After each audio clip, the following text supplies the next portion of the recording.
দীর্ঘ 10 বছর প্রবাসে কাটিয়ে যখন কাউকে না জানিয়ে বাড়িতে আসি সবাইকে সারপ্রাইজ দেব বলে বাড়িতে এসে আমি নিজেই সারপ্রাইজ হয়ে যাই। কারণ আজকে আমার ছোট ভাইয়ের বিয়ে, অথচ আমাকে কেউ একবারও বলেনি। আমি বাড়িতে আসায় কেউ খুশি হতে পারেনি। আমি ভালোভাবে বুঝতে পারছিলাম, কারণ তাদের চেহারায় খুশির চেয়ে বিরক্ত ভাবটা বেশি ছিল। সবার সাথে কুশল বিনিময় করে ঘরে যাই, তখন বাবা আমার পেছন পেছন আসে। বাবা বলল, কি রে নীল, ওই হঠাৎ বাড়িতে চলে আসলি যে, কোনো সমস্যা হয়েছে? আমি বললাম, না বাবা, সমস্যা হয়নি, তোমাদের দেখতে মন করলো তাই চলে আসলাম। বাবা বলল, ও তা আবার কবে যাবি? বাবার এমন কথা শুনে অনেকটা অবাক হলাম। এই মাত্র বাড়ি আসলাম, ব্যাগটাও রাখতে পারিনি, আর এখন উনি জিজ্ঞাসা করছে আমি কখন যাব। একটু মুচকি হাসি দিয়ে বললাম, কিছুদিন পর চলে যাব বাবা। বাবা বলল, ও এখন না এসে কিছুদিন পর আসতে, এখন অনেক লোন পরিশোধ বাকি আছে আমাদের। বাবার কথা শুনে কিছু বললাম না। তখন মা বলল, কিরে বাবা, চলে আসলি কেন, কোনো সমস্যা হয়েছে?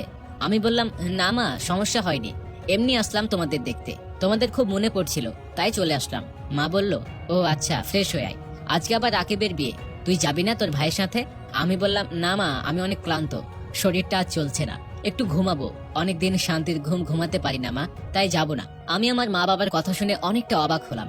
বড় ছেলে বিয়ে করে নাই, আর তাকে জিজ্ঞেস করে ছোট ভাইয়ের বিয়েতে যাবে কিনা। সবাই ছোট ভাইয়ের সাথে চলে গেল, শুধু মা ছাড়া। সারাদিন জার্নি করে আমি অনেকটা ক্লান্ত, তাই কিছু না খেয়ে ঘুমিয়ে পড়ি। ঘুম ভাঙে মানুষের হইচই শুনে। বুঝতে পারলাম বউ নিয়ে চলে আসছে বাসায়। এর মধ্যে ছোট ভাইয়ের সাথে কথা বা দেখাও হয় নাই আমার একবারও। ওইভাবে শুয়ে আছি, আমাকে কেউ জিজ্ঞেসও করেনি আমি কিছু খেয়েছি কিনা। একটু পর ছোট বোন আসলো। বোন জিজ্ঞেস করলো, ভাইয়া কেমন আছো তুমি? উত্তর দিলাম, ভালো, তুই কেমন আছিস রে? বোন বলল, ভালো। ভাইয়া, তুমি মনে হয় সকাল থেকে কিছু খাওনি। আমি বললাম, আরে তেমন কিছু না, খাওয়া হয়েছে আমার। তখন বলল, ভাইয়া তুমি মিথ্যেটাও ভালোভাবে বলতে পারো না, তুমি বসো, আমি খাবার নিয়ে আসি। মানুষ বলে মা নাকি মুখ দেখে সন্তানের দুঃখ বোঝে, কিন্তু আমার বেলা উল্টো। আমার আম্মুর মনেই নাই আমি বাড়িতে আসছি। এতক্ষণ যার সাথে কথা বললাম সে হলো আমার ছোট বোন। একমাত্র আমার ছোট বোন আমার চেহারা দেখে বলতে পারে আমি কি চাই, তাই তো বুঝে ফেলেছে আমি কিছু খাইনি। কিছুক্ষণ পর খাবার নিয়ে আসলো। বোন বলল, ভাইয়া খাবারটা খেয়ে নাও। আমি বললাম, হুম। বোন বলল, ভাইয়া একটা কথা বলি।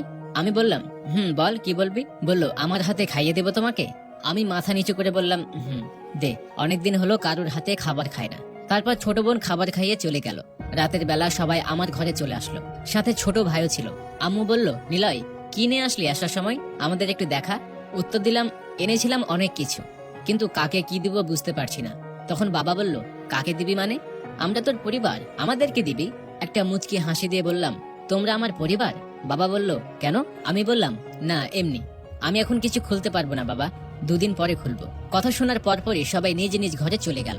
কি আজব দুনিয়া, আমার থেকে তাদের কাছে জিনিসটার দাম বেশি। কেউ একটা বারের জন্য জিজ্ঞেস করলো না আমি ভালো আছি কিনা, আমার মন খারাপ কিনা, বিদেশে কোনো সমস্যা হয়েছে কিনা।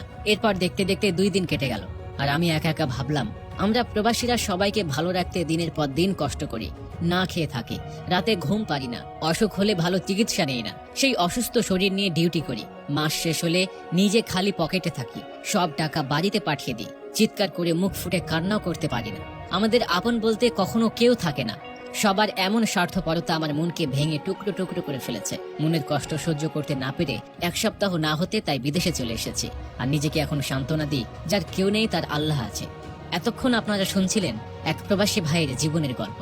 এতক্ষণ আমাদের সাথে থাকার জন্য আপনাকে অসংখ্য ধন্যবাদ। ভালো থাকুক সকল প্রবাসী ভাইরা।